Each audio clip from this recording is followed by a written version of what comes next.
Bismillahirrahmanirrahim. Assalamualaikum warahmatullahi wabarakatuh. Selamat datang para pendengar setia MPC Muslim Pridecast. Dalam video kali ini kita akan membuat konten yang sedikit berbeda dari video sebelumnya. Sedikit informasi, Muslim Pridecast ini adalah sebuah konten yang berisi tentang perbincangan hangat terkait permasalahan-permasalahan sosial yang terjadi di lingkungan masyarakat. Namun tetap dengan kemasan yang santuy. Sebelum masuk pada segmen utama, pastikan rekan-rekan semua dalam keadaan yang rileks dan dalam kondisi tubuh yang sudah terisi makanan, sebab berharap pun perlu adanya kekuatan. Oke, baik rekan-rekan sekalian, akhir-akhir ini kita selalu mendengar terkait tentang permasalahan-permasalahan gender. Salah satunya yaitu kekerasan terhadap wanita, atau seolah-olah perempuan tidak memiliki kuasa untuk melakukan hal-hal yang biasa dilakukan oleh laki-laki. Namun ada satu teori yang sepertinya menarik untuk sedikit kita bahas dan kayaknya berkaitan terkait dengan permasalahan-permasalahan yang tadi saya sebutkan. Sehingga saya berpikir bahwasannya ini menarik untuk sedikit kita kulik nih. Apa itu teorinya? Yaitu teori emansipasi wanita dan kesetaraan gender. Bersama saya Muhammad Rifki Fauzan dan narasumber kita yaitu Teh Gina Maulida, Sekretaris Wakil Ketua 1 Komisariat PMI UIK, sekaligus menjadi pengurus di bidang keperempuanan, dan akan mengupas sedikit tentang apa makna dari emansipasi wanita dan kesetaraan gender. Tanpa basa-basi, langsung saja kita sambut, ini dia Teh Gina Maulida. Halo, assalamualaikum Teteh. Diminum dulu Teteh, diminum. Iya. Nah, sebelumnya enaknya saya panggil Teh Gina atau Teh Maulida ini? Gina aja ya. Teh Gina, oke. Teh Gina dalam keadaan santai kan Teh? Iya, alhamdulillah santai. Oke, ini soalnya ada perbincangan yang kayaknya agak sedikit serius nih Teh. Akhir-akhir ini kita selalu mendengar berita tentang permasalahan terkait tentang perempuan, pelecehan terhadap wanita, atau bahkan wanita dianggap tidak punya kuasa lah untuk melakukan apa-apa. Namun ada satu teori yang menarik untuk sedikit kita bahas, namanya emansipasi wanita. Nah, menurut Teteh sendiri, apa makna dari emansipasi wanita itu sendiri dan apa pengaruhnya di era globalisasi saat ini? Oke, baik, saya jawab ya. Asik. Kalau untuk emansipasi, dulu itu Raden Ajeng Kartini menggaungkan emansipasi wanita karena memang dulu kedudukan perempuan pada masa itu sangat subordinasi atau dinomorduakan. Sehingga waktu itu dalam pendidikan saja perempuan tidak diikut sertakan. Makanya Raden Ajeng Kartini waktu itu menggaungkan emansipasi perempuan. Makanya banyak sekarang perempuan-perempuan yang sudah masuk ke dalam lingkup pendidikan ya, di perguruan tinggi pun seperti itu gitu. Nah, dulu di zaman penjajahan ya, perempuan ini hanya dijadikan budak. Budak tuh dalam segmen kasur, dapur, sumur yang sering kita dengar ya, yang sering banget kita dengar. Nah, sehingga diperjuangkanlah oleh Raden Ajeng Kartini emansipasi wanita dan para tokoh-tokoh perempuan Indonesia saat itu seperti Dewi Sartika, Rangkayor Rasuna Said.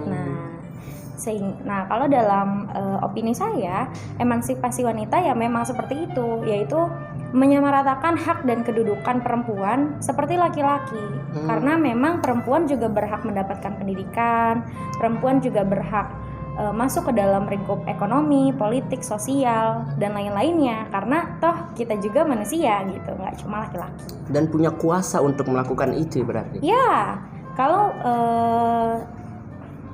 laki-laki bisa melakukan itu, mengapa perempuan nggak bisa?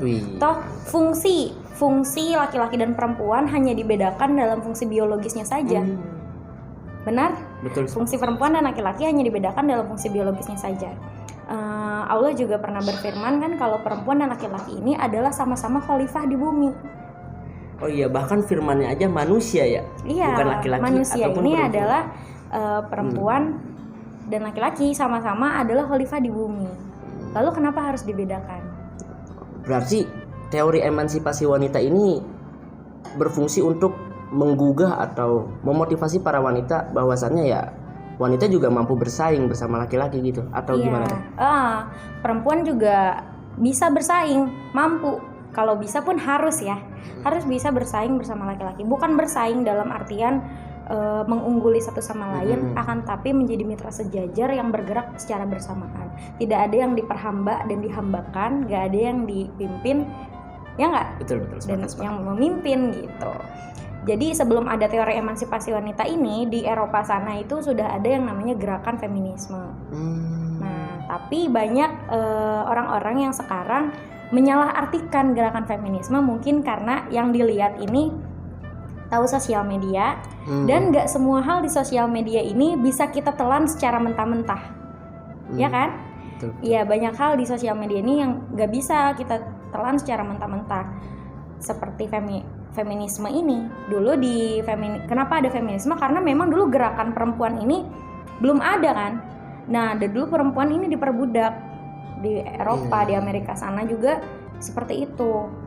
Sehingga dibuatlah gerakan feminisme yang disalahartikan oleh orang-orang. Berarti salah satu alasan kenapa Nabi Muhammad itu mengangkat derajat wanita juga berarti itu ya?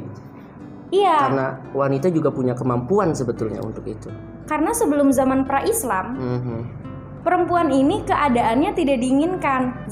Jangankan di Islam, di luar Islam pun seperti itu. Di Islam dulu bahkan Sayyidina Umar sampai mengubur anaknya hidup-hidup karena kelahiran anak perempuan ini tidak diinginkan. Kenapa? Karena ketika dipertahankan kelahiran anak perempuan ini hanya jadi objek seks pada zaman jahiliyah dulu. Nah, Allah sampai berfirman juga di dalam surat Al-Hujurat kalau nggak salah ya. Itu ketika nanti lahir anak perempuan itu merah padam lah mukanya orang-orang tua saat itu, karena bingung ketika dipertahankan jadi objek seks, diperbudak, tapi harus dikubur hidup-hidup anak mereka sendiri gitu. Bahkan di waktu itu di perdiskusian para pendeta waktu itu, aku pernah baca beberapa sejarahnya, bahkan sampai disebutlah perempuan ini gerbang setan, hanya karena sejarah Siti Hawa memberikan buah huldi kepada Nabi Adam. Iya. Okay. Jadi dulu seperti itu, sehingga kenapa ketika Islam masuk ini perempuan sangat dimuliakan, karena itu bahwa perempuan dan laki-laki ini sama-sama khalifah di bumi, diciptakan perempuan dan laki-laki agar kamu saling berkenalan dari perbedaan bangsa dan suku, ya nggak? Betul. Tahu kan? Sepakat. Iya, seperti itu.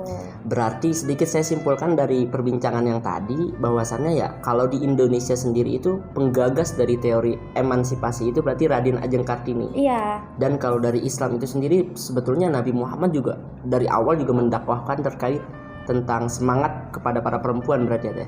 Ya, jadi Islam ini memuliakan perempuan. Ketika Islam datang pada zaman itu dimuliakanlah perempuan.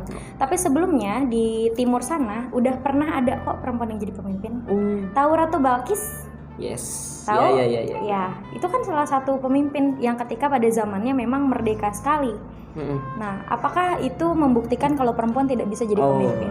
Sepakat. Iya. Jadi Siti Aisyah menjadi pemimpin perang. Oh iya. Bahkan pada zaman di Madinah dulu ketika ada kayak konferensi gitu, ada 2 perempuan perwakilan di Madinah ya, itu menjadi perwakilan perempuan. Jadi sejak dulu pun Nabi Muhammad mengikut sertakan perempuan dalam hal-hal publik, nggak cuma di domestik aja. Jadi perempuan ini kerjanya nggak cuma di dapur, di sumur, di kasur. Nah, tapi gini Teh nih, ada yang kayaknya sedikit berbeda nih dengan saya. Saya selalu mendengar ya kata-kata orang zaman dulu kali ya, atau bahkan ya saya juga sekarang masih mendengar terkait perkataan ini. Setinggi-tingginya pendidikan perempuan ya bakalan juga akhirnya ke dapur gitu. Nah, gimana tanggapan Teteh terkait perkataan itu? Oke, saya mungkin keikutsertaan saya dalam gerakan perempuan ketika mengikuti diskusi-diskusi perempuan dan gerakan sosial itu, pertanyaan yang tadi ditanyakan bisa diartikan seperti ini. Ngapain sih sekolah tinggi-tinggi? Yes. Toh ujungnya juga bakalan masak-masak di dapur. Ke dapur gitu. Iya. Gini.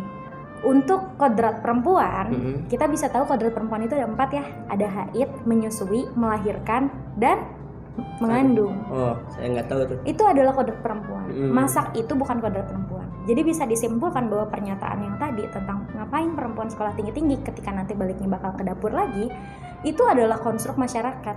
Paradoks yang dibangun oleh masyarakat sosial. Kenapa? Karena masyarakat kita masih masyarakat patriarki yang memprioritaskan laki-laki di atas apapun. Patriarki ini kayaknya juga menarik nih. Apa itu patriarki? Patriarki itu adalah sistem di mana laki-laki ini lebih unggul. Yang jadi ketua RT itu harus laki-laki, yang jadi kepala sekolah itu harus laki-laki. Mungkin banyak realitas di kita, oke, perempuan udah banyak yang masuk ke dalam segmen itu, ke dalam leading sektor itu. Akan tetapi banyak pula, ya nggak, yang memberi pandangan bahwa itu tuh buruk gitu. Ngapain sih perempuan jadi pemimpin?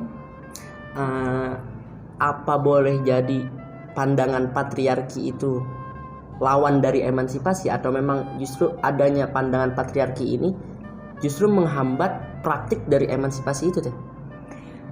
Hadirnya emansipasi ini untuk melawan sistem patriarki itu.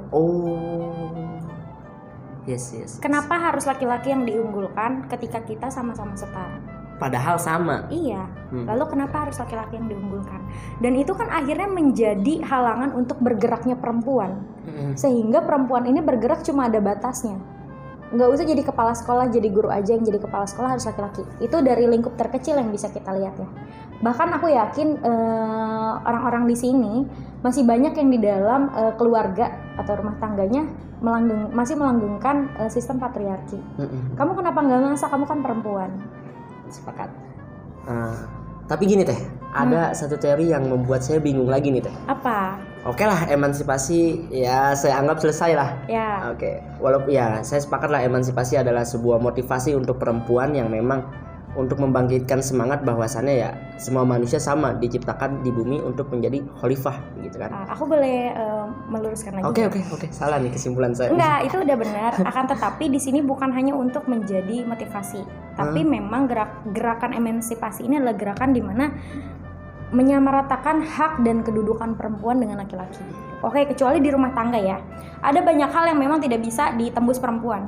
Imam sholat ketika jemaahnya laki-laki, sama menjadi pemimpin di rumah tangga. Ya.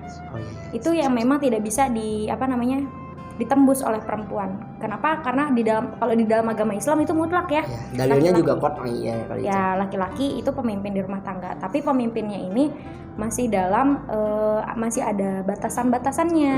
Di Islam itu dijelaskan kalau kalian baca ayat Al-Quran itu kan kita nggak bisa cuma baca terjemahannya aja ya. Ada tafsir dan asbabun nuzul. Oke. Siap. Sepakat, saya paham. Ada satu teori lagi yang membuat saya bingung nih teh. Apa? Gender itu kan identik dengan jenis kelamin. Nah, sementara ada teori muncul kesetaraan gender. Nah, maksud saya apa yang disetarakan gitu? Gini, gender, kebanyakan orang mengartikan gender kamu apa sih, kamu laki-laki atau perempuan? Sebenarnya gender itu adalah konstruk sosial yang dibangun masyarakat atau harapan-harapan budaya terhadap laki-laki dan perempuan. Contoh gini, kamu laki-laki pasti kamu suka warna hitam, laki-laki pasti kuat, laki-laki pasti nggak gampang nangis, perempuan pasti lemas, perempuan pasti suka warna pink. Sedangkan nggak seperti itu. Itu cuma konstruk sosial yang dibangun masyarakat atau pandangan-pandangan masyarakat untuk laki-laki dan perempuan, harapan-harapan budaya untuk laki-laki dan perempuan. Kalau untuk jenis kelamin sendiri atau kelamin sendiri itu tuh kita bisa sebut itu seks. Ya, seks itu kamu laki-laki atau perempuan. Kalau perempuan berarti dia punya alat reproduksi. Bener gak? Kalau laki-laki dia balik mungkin, ya. Perempuan haid. Nah, itu seks tuh. Kalau gender itu yang tadi, laki-laki lemah, laki-laki kuat, perempuan lemah. Sedangkan kalau itu kan nggak semuanya kayak gitu dalam realitas bermasyarakat. Ada kok perempuan yang kuat, ada kok laki-laki yang lemah, dan itu bisa berubah-ubah. Lalu yang disetarakan itu apanya berarti? Itu kesetaraan gender itu, di mana laki-laki dan perempuan ini sama kok. Karena tadi yang saya bilang gender itu kan bisa berubah-ubah ya. Ya nggak sih, lo nggak semua perempuan lemah kok dan nggak semua laki-laki. Itunya. Itu pertama di situ. Tapi kan kemudian hak dan kedudukan perempuan, hak kesetaraan gender ini, di mana perempuan ini bisa punya hak di publik, Karena masih banyak yang mengira ya udah laki-laki itu tugasnya di publik, perempuan itu di domestik. Domestik itu di rumah ya, di dapur urusan rumah gitu ya. Paham. Oke. Lalu gini teh, ya apa kaitannya emansipasi dengan kesetaraan gender? Atau sama atau memang maknanya sendiri berbeda? Karena emansipasi memperjuangkan itu. Emansipasi itu kan gerakan. Jadi harus kita bedakan. Yes. Emansipasi itu adalah gerakan yang dibuat sekumpulan orang atau satu orang atau sekumpulan orang untuk memperjuangkan kesetaraan gender, melawan penindasan, kemanusiaan. Sama halnya seperti gerakan feminisme. Yang berawal kan itu awalnya dari keresahan-keresahan perempuan yang tertindas. Karena mengira kenapa ketika kita sama-sama manusia, kenapa kita harus dibedakan?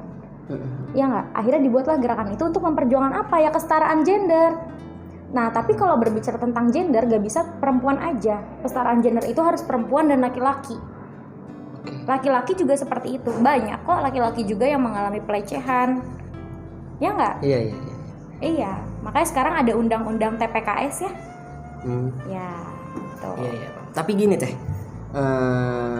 kenapa paradigmanya tuh gini ya? Misalnya teh, cewek dipukul sama cowok, dilaporkan ke polisi.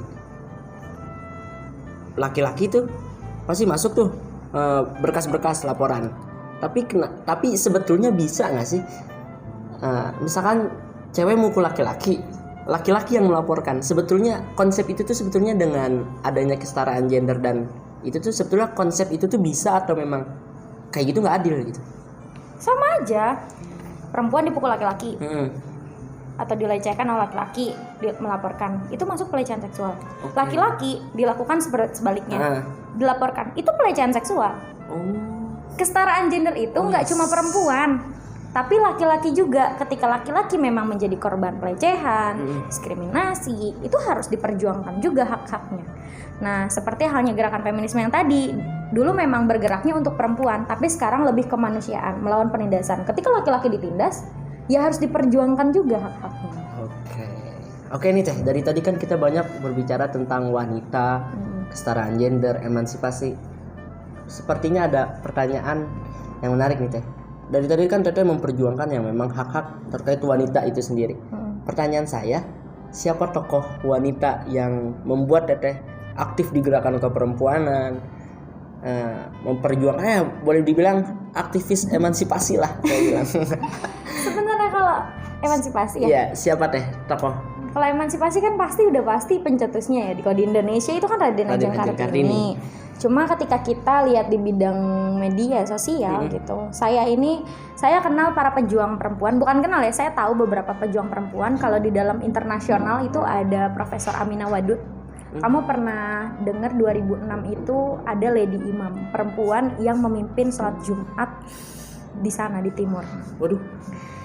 Tapi memang itu bisa, kalau di dalam Islam itu ya, ulama-ulama pun bilang ya itu salah. Gak bisa lah perempuan menjadi imamnya laki-laki di dalam sholat. Tapi beliau ini membuat buku perspektif beliau tentang Al-Quran. Karena kita banyak lihat tafsir-tafsir, itu ulama-ulama hanya ulama-ulama laki-laki. Kenapa nggak ada perempuan yang ikut serta dalam penafsiran ayat Al-Quran? Sampai ke situnya ya, berarti. Makanya Profesor Aminah Wadud itu punya beberapa buku seperti Quran and Woman, The Insight of Women's Jihad, reformasi perempuan di dalam Islam. Lalu yang kedua ada Nawal El-Sadawi, itu tokoh internasional ya. Nawal El-Sadawi ini dia pernah membuat buku di umur 13 tahun. Judulnya Perempuan di Titik Nol.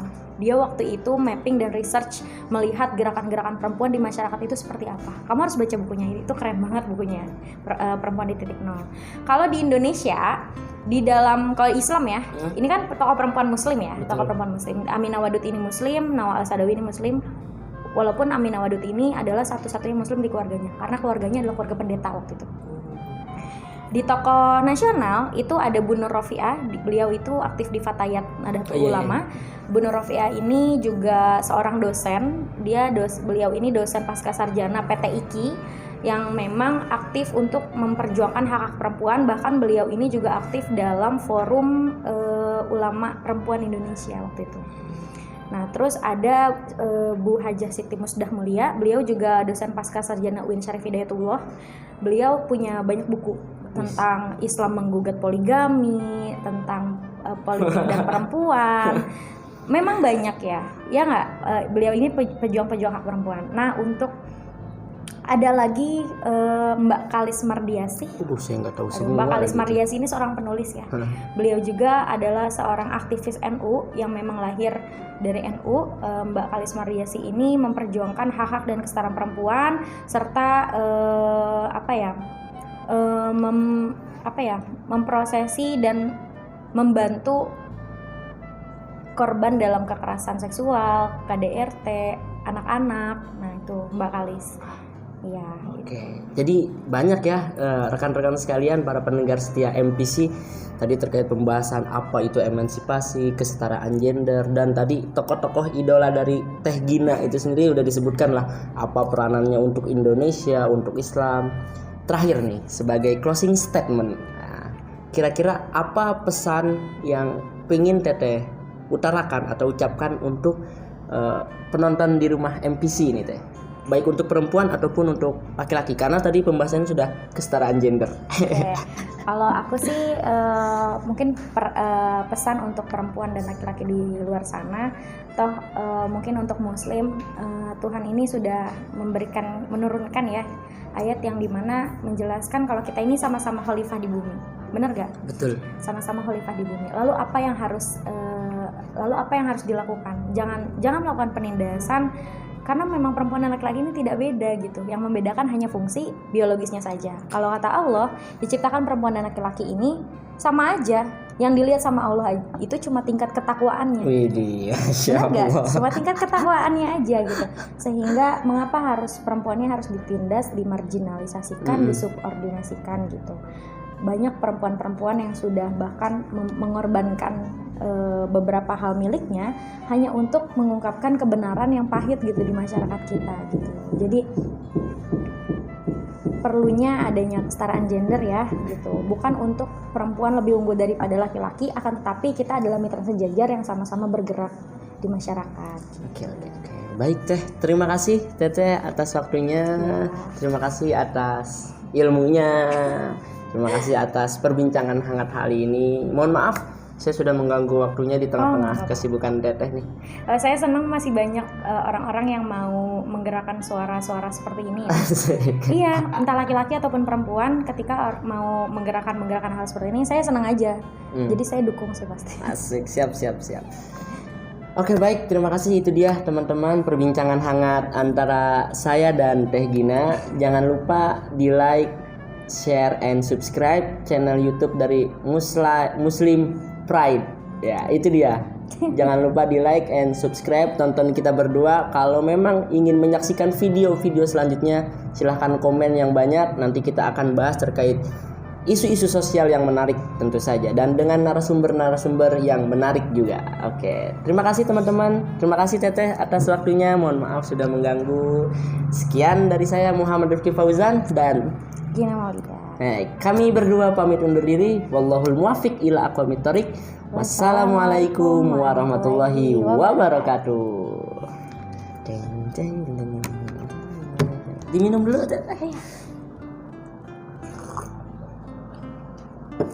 Terima kasih.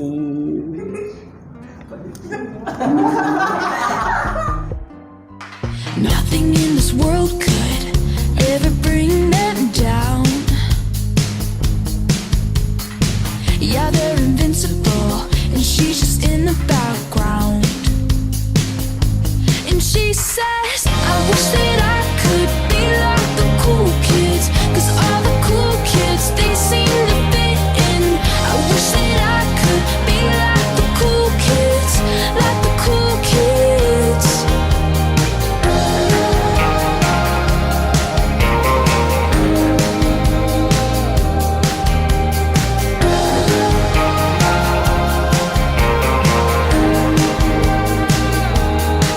He says I'm talking with a big smile, but they haven't got a clue. Yeah, they're living the good life, can't see what he is going through. driving fast